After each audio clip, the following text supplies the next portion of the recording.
So I'm going to be reading this article here. Operation Crimson Mist. Electronic slaughter in Rwanda. Spooks now use technology in Baghdad that was proven on 1 million dead Africans in Rwanda. Now keep this in mind, this is something that we are now finding out about, but there may be more stories like this, and I suspect in history there are. By Joe Viles.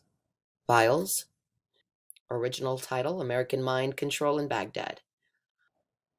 Operation Crimson Mist. During the late afternoon of 6th of April 1994, a hail of cannon shells tore through the fuselage of a commercial airliner flying overhead central Rwanda. Several seconds later, the blazing plane exploded on impact with the ground, killing President Habyarimana of Rwanda, President Ntaryamira of Burundi, and most of their senior government officials.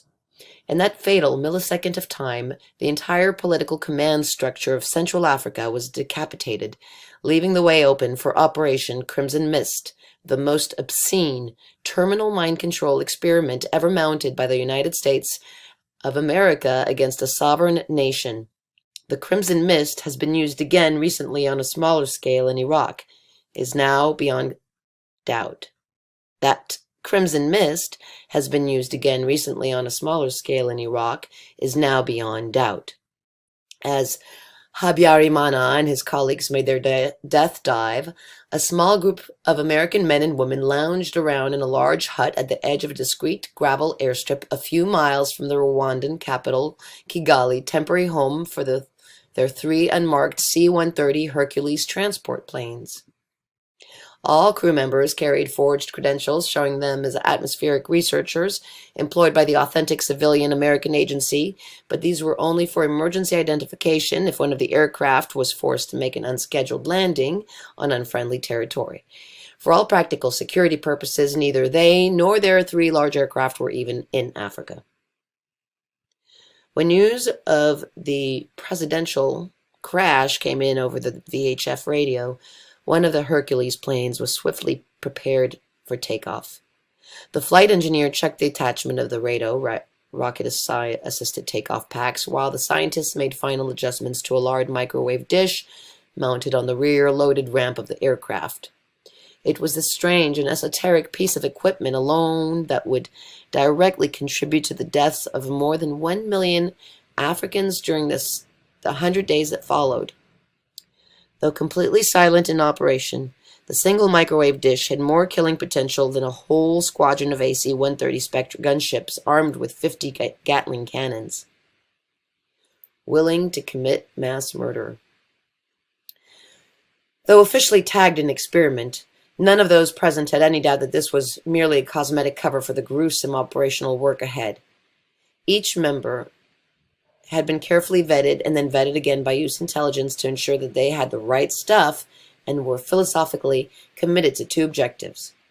First was the evolving need to control or eliminate political dissent by remote means in the run-up to the 21st century, and second was a need to stem or reverse massive population increases across the world, which threatened to overwhelm existing natural resources, especially water and food.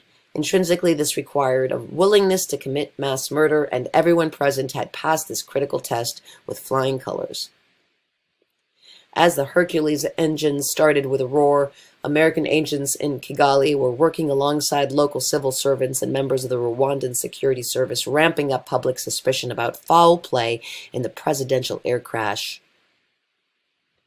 Urged on by corrupt officialdom, Hutu tribesmen started marching on Tutsi tribesmen and threw a few rocks at them. Innocent enough at the onset, although with a few nasty machete cuts here and there. But then the C-130 Hercules made a carefully calculated pass directly over the advancing Hutu, and they suddenly went berserk. Eyes glazed, the mood of the Hutu crowd went from simple anger to uncontrolled rage, and within minutes, hundreds of assorted Tutsi body parts were flying through the air. Creating electronic rage. What the Hercules crew had just achieved has been an open secret since the late 50s, when researchers accidentally discovered that there is a precise control brainwave for literally everything we do, and for everything we feel. The problem back then was that each of these control brain waves, rage, fear, panic, lethargy, vomiting, and so on, had to be transmitted with an accuracy taken out of 3 decimal places, or they simply did not work at all. But as the years rolled by, and with the advent of transistors and microprocessors, the operational application of precise control brain waves became practical reality. It is important to note here that the lethal trick repeated hundreds of times by the C-130 Hercules in Rwanda during April through July 1994 were not classic mind control in the ultimate conspiratorial meaning of them, i.e., where people claim to hear complicated messages inside their heads, or where it is feared that the NSA or similar intend to turn everyone into helpless zombies by implanting electronic chips in their arms or necks. What the C-130 crew were actually engaged in was electromagnetically augmenting a pre-existing state. Remember that the agents and security service personnel first had to point the Hutu tribesmen in the direction of the Tutsi, induce reasonable anger, and make sure they were appropriately armed. Only then could the C-130 go to work with the precise control brainwave of rage augmenting and thus upgrading crowd behavior from that of angry demonstrators to uncontrollable genocidal maniacs. Although not classic, this was and is unquestionably mind control, for the simple reason that external means were being used to force an irresistible change in behavior. For those who really want to know how governments or agencies change public behavior on a whim, the explanation is not too complicated, though obtaining details of the classified control brain frequencies is all but impossible. Various academics have actually demonstrated some of these effects quasi-publicly over the years, which provides hard reality for skeptics. One of the leading lights in this field is Dr. Elizabeth Rauscher-Buys, who was a nuclear scientist and researcher at Lawrence Berkeley National Laboratory and at Stanford Research Institute, professor of physics at John F. Kennedy, University of California research consultant to NASA and the U.S. Navy and a member of IEEE, APS, AAAS, MAA, AAMI. Elizabeth Rauscher-Buys identified specific frequency effects to induce nausea, happiness, and many other behavioral states decades ago. Clearly, Dr. Rauscher-Buys is an enthusiast.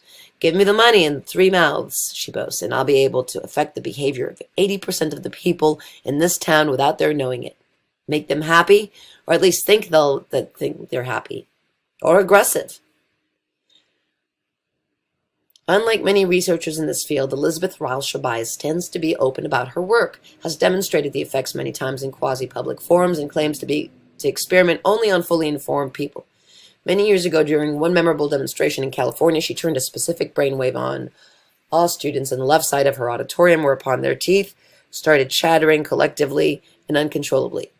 When the unaffected students on the right side of the auditorium suggested this might be some sort of trick, Elizabeth Rauscher-Buys calmly turned the specific brainwave on them instead. The right side now suffered exactly the same fate, watched by the stunned but no longer affected students on the left side. Extra low frequencies. Wow. The main problem lies in the delivery of these brain waves to the target, because they all lie in the extremely low spectrum between 0.1 and 25 hertz cycles, which, with all control brain waves in an even narrower central band between 0.6 and 10.2 hertz. These are effectively the same as Earth frequencies, meaning that they are very hard to direct via conventional radio transmission. Remember that in order to narrow a central band between 0.6 and 10.2 hertz. Remember that in order to be effective in selective crowd behavior augmentation, you must be able to restrict delivery to clearly defined crowds in clearly defined areas. This is achieved by using an extremely high-frequency microwave beam, which is then amplitude modulated at exactly the same rate as the desired control brainwave. Now this is important with 5G, guys. Little insertion here from yours truly. Going back in. This is much easier to explain with pictures, so take a good look at the diagram below. Delivery of control brainwaves by modulating microwave beam. Required control brainwave or brainwave set. Continuous microwave carrier transmissions. Delivery